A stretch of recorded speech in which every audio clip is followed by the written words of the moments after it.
According to a recent report in The Guardian, DeSantis fatigue might actually be setting in here in the state of Florida. DeSantis' approval rating in the state is still above water, right? He's still got a 54% approval rating, but that is a far cry from where the Republican wannabe authoritarian dictator was just a year ago. So you have Republicans in the state of Florida that loved him a year ago, and now they're backing off. And recently, by the way, at the end of Florida's legislative session that just recently ended, you had multiple Republicans actually vote against legislation that DeSantis was pushing. Now, the legislation passed anyway. It was legislation 1 that restricted abortion to just 6 weeks, and 2, legislation that further punished Disney. You actually had Republicans for the first time say, I'm not going to do it. I'm done following this man. I want to read you something here. This is from Fentress Driscoll, who is the Democratic leader of the House minority here in the state of Florida. This is what Driscoll had to say. What we're seeing with Florida voters is that DeSantis is still above water, but he's starting to lose his edge.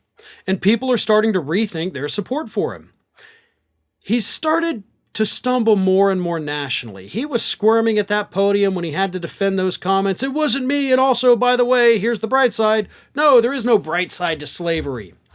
We saw crossover where some Republicans, a handful of them, felt those bills, the one I mentioned, were untenable. But beyond that, there were quiet conversations. Maybe you step into the restroom during a committee meeting and run into a Republican member, rolling their eyes and saying how much they're over it. They could be in their office in a meeting and someone from the governor's office would walk in with an amendment to file on a bill, courtesy of the governor, not giving them a choice or making them feel like they even had a choice. You know, they were tired of it.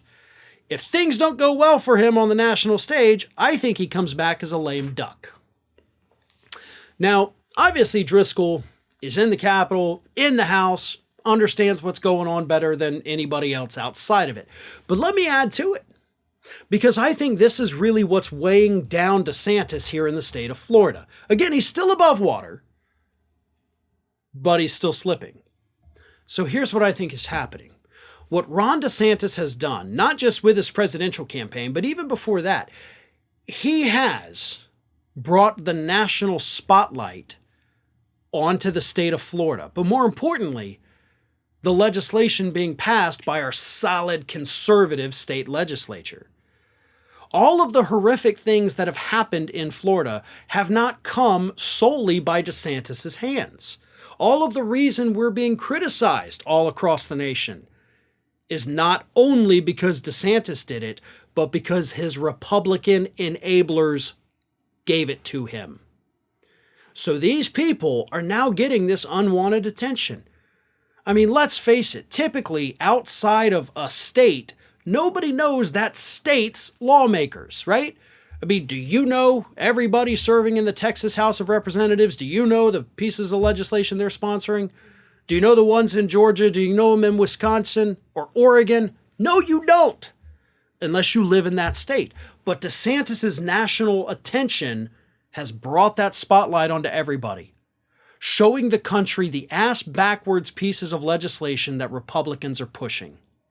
It's hurting them here in the state of Florida, and it's hurting them elsewhere. That is what's driving them crazy. It's not that they feel that, oh, I don't have a choice, I got to do what DeSantis wants. They were more than happy to do it for his first 4 years in office. The only thing that's changed is the amount of national attention that they are now getting for passing such horrible legislation. And that is going to hurt DeSantis when he eventually has to drop out of this Republican race. He's going to come back to the state of Florida with a legislature that is pissed off at him for the next, or final, I should say, 2.5 years of his administration. Ring of Fire has fresh content 7 days a week, so if you want to be reminded about it, don't forget to subscribe to the channel, hit the little bell to be notified every time a new video goes up.